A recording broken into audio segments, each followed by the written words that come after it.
Hello and welcome to GMBN Tech. Today is an Ask Show, so this is the opportunity for you guys to pitch your questions directly to me and Doddy by using hashtag AskGMBNTech down in the comments of any of our videos, and we'll try and get back to you on a show like this. So let's dive straight in, shall we? Now I've got Marcin KD, who said, "Hello Anna and Doddy, you make my life easier. I've learned so much watching GMBN Tech." Thank you. The question is split crown race more noisy? I am about to choose a headset for my brand new hardtail, and I'm curious, does a split in the crown itself make more noise or cracking or creaking if the bike is abused on rooty terrain? Have a nice day and bunny hops. Well, not exactly, no, and I've certainly not experienced that.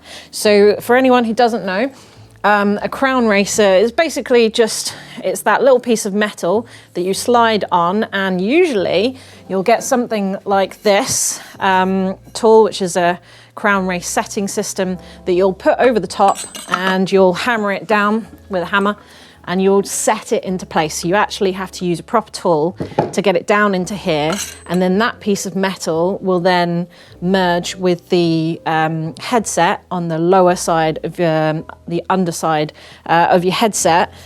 And so basically there are those, and then there are ones that have a tiny little split in them, which means you can actually fit them by hand without the need for proper tools like that. It will just go on. And I think there's a common theory that they're not as good. I have not experienced that in the past. So different brands will choose whether they want a crown race that sets or a split crown race. And I don't think you should base your opinion on whether it's got a split crown race or not. I think you should choose the headset that you like, that has good reviews and is within your budget. And although the theory might suggest that tiny little split down in the bottom of your forks might potentially let water in or something and upset your headset, that does make sense in theory, but personally I've not heard that to be a massive problem in my experience or any of my friends' experience. So yeah, I would say choose the brand that you like and then just go with whatever they are saying you should have. Unless, of course, you don't want to buy a tool like this, but who doesn't want another tool in their toolbox? I don't know. So next up, Charlie9 says, are exposed bar ends safe? No, absolutely not. And I know people who think they can get away with it, but I also have three friends or three people I've raced with in the past who have some pretty horrific scars from crashing with no bar ends, because the end of your bar is a bit like this, or maybe I'll use a handlebar. If that goes into you at speed or force, that is not good. I've got friends that have almost half-inch deep scars in their thighs where they've effectively cored themselves. It's not pleasant. You don't want to do that. For the sake of a bar end plug, which, you know, they cost pennies to buy replacements, I always have spares in my bags when I'm doing big journeys, because if any of my friends lose them, I want that straight in the handlebar. And it's also why I run grips that don't have bar end plugs, especially when it comes to trail and enduro. I run solid lock-on ones, so I never have to worry about a plug falling out or crashing and having it misplaced. It's not safe. I do not recommend it for anyone. Gustavo Curie-Schwartz says, I'm planning on going to swap out my 2021 RockShox Lyrics 170 29ers forks for my 23 Zeb 170 29. Will the axle to crown difference make much of a difference in feel? So for anyone out there, axle to crown, this is axle to crown. So that measurement, he's wondering if that will affect his bike, say geometry or the feeling and handling. So I did a bit of research. The Zebs are a little bit burly in the crowns up here, and that does potentially add about 5 millimeters on your axle to crown, even though they're both 29ers and even though they're both 170mm forks. But in reality, 5 millimeters is, well, about that. You can barely see it. Even on the digital calipers, you can see that's like probably like not even my nail width. It's not much at all. It might sound a lot. I have changed up forks before in 10mm increments, and it can slacken the head angle by about 1 degree. So 5 millimeters could be about half a degree. I'm thinking you're probably not going to notice that at all. In theory, you could, if you didn't like it, if you did notice, in theory, you could lower the front end a little bit by running a little bit more sag in the forks, for example, to bring it back down. Or you can change your tires. So the difference between a 2.3-inch tire and a 2.4-inch tire will actually change the diameter of the wheel by about 6 mil. So it's about the same difference. But bearing that in mind, if you've ever changed from 2.3-inch tires to 2.4-inch tires and you've actually raised or dropped by 6 millimeters, have you actually gone, whoa, my front end is just so high, I can't steer anymore? If you have and you haven't noticed it, you're probably not going to notice it in your forks either. So I would say I wouldn't worry about that. Alexei Papoy says, hello Anna and Doddy, I got a carbon fiber bike, Intense Spider 275, and I got a couple of scratches on the Clearcoat from minor falls. It hurts my eyes. Seeing my bike is not in tip-top condition. Do you know a fix? Maybe one I can buy.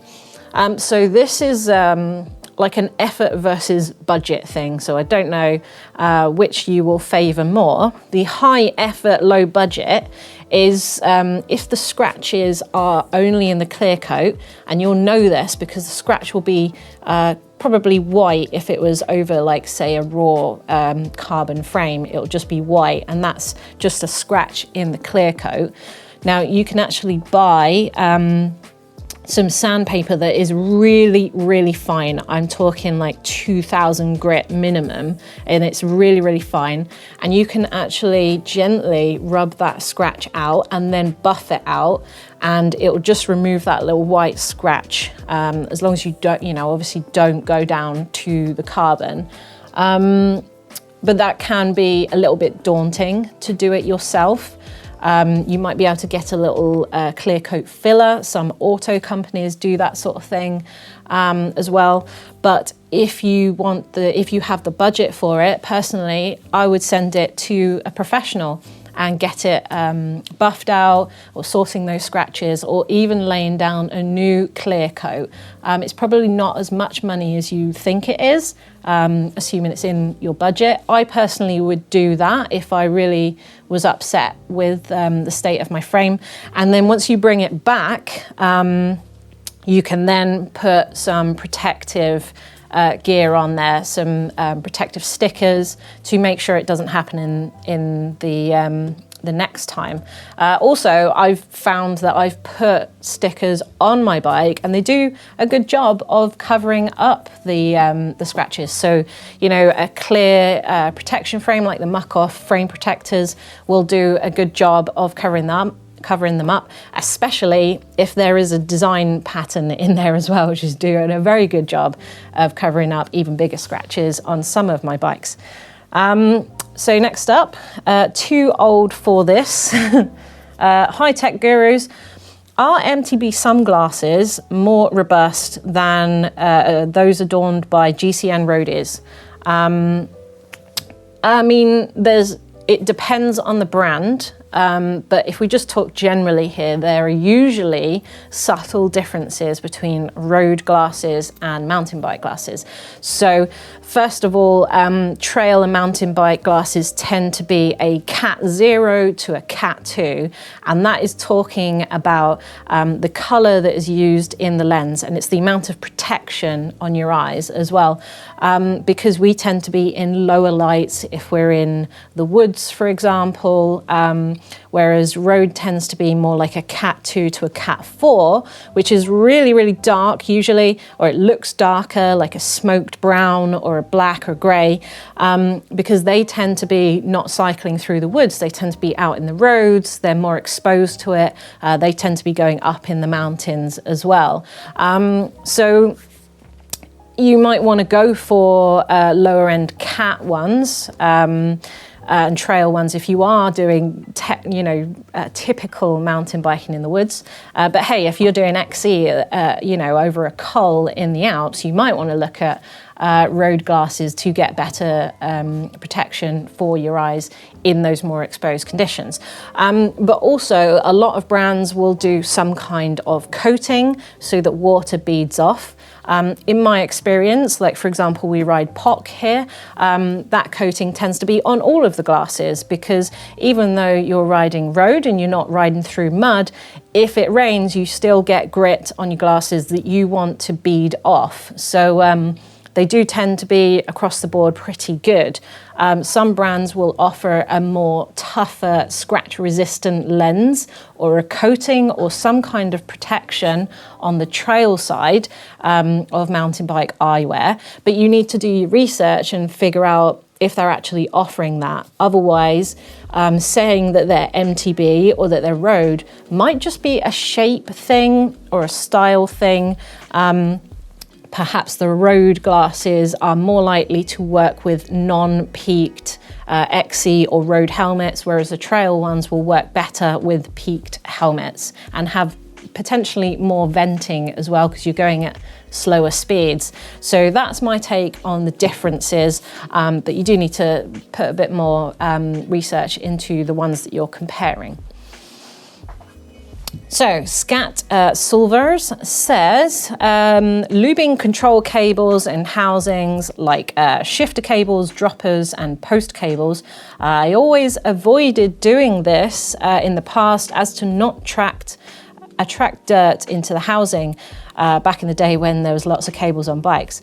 But is this something to be avoided? Am I missing out on not lubing my control cables?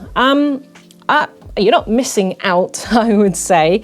I think in my friendship group, there's probably about a 50-50 split on who does lubricate their cables and who doesn't. And I think it just comes down to what time you have to put into the maintenance of your bike. If you like maintaining your bike and you like keeping on top of things and cleaning it a lot, or if you're in a lot of wet weather, yeah, you may want to lubricate your cables. If you don't, you might get away with it if you live in a nice dusty Californian place. But what I would say is probably if you're going to use actual lube, go for a dry lube or an all-weather, avoid wet, because think of it like your chain. When you put wet weather lube on your chain, it does attract more dirt. I would probably go for something more like this, like an MO94 with the extra little straw that you can stick in there and squirt down into the cables, because this is it does lubricate, but it's a lot thinner. It won't be thicker in your cables, and it's sort of I think it's just easier to use on cables, and it's better for it than lube if you want to get an extra thing there. And my last question is from Steve Wenzel, who says, "Hi guys, is it possible to use a gravel rear wheel in a hardtail frame for purely XC use? 12 by 142 non-boost rear wheels are becoming increasingly hard to find. Would tyre size be the only limiting factor, or would durability be an issue?"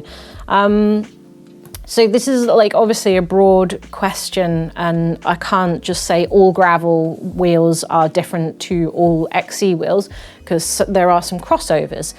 So if I just use an example here with just one brand, so for example, E13, if you look at the difference between their XC wheel and their gravel wheel, the big difference is here is like the internal rim width. So the XC will have a 28mm internal rim width, and the gravel has a 24.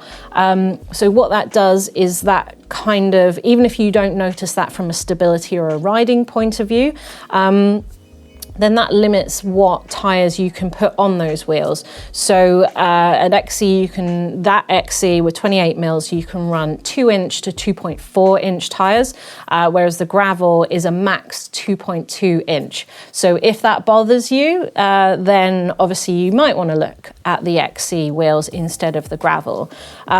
Also, the XC wheels on the E13s, they tend to be 24 spokes at the front and 28 at the rear, whereas the gravel is 24 front and rear. Now, I do have a bit of a problem with running less spokes on XC, because you can get away with it with gravel.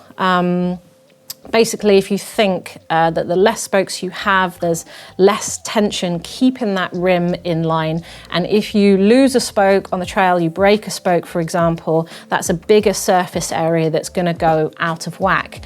And there's less sort of strength and tension in that wheel, which is fine for gravel when you're doing bridleways and genuine gravel tracks.